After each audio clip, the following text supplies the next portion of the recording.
If you are an investor, a C-suite executive, or a board member of an organization, these are the three key enterprise risks, almost the triad of risks that you've got to deal with first from an alignment point of view if the culture of your organization has a chance at succeeding. The first of those risks is, do we have shareholders or investors or owners who actually care about culture?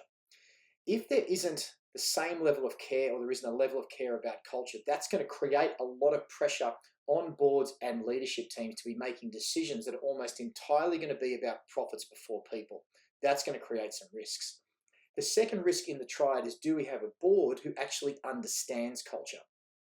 So whilst the importance and the accountability for culture has never been greater at a board level, do boards have the same understanding, and do they have an aligned understanding with the leadership team and with shareholders around what culture is and what it takes to actually build the right culture and mitigate risks in culture? If that aligned understanding isn't there, then we're going to be putting mechanisms in place that may be missing the really important aspects of it. And the third part of the triad of risks is, do we have an executive leadership team who are focused on culture?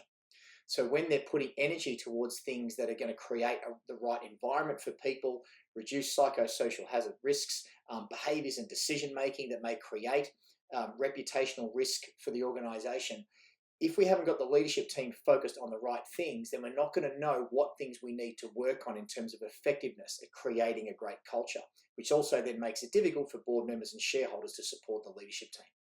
So the triad of risks that exist for any of you that is an owner, a C-suite executive, or a board member is, do we have owners who truly care about culture? Do we have a board that understands culture? And do we have an executive leadership team that is focused on culture? All of those three things need to be aligned from the beginning.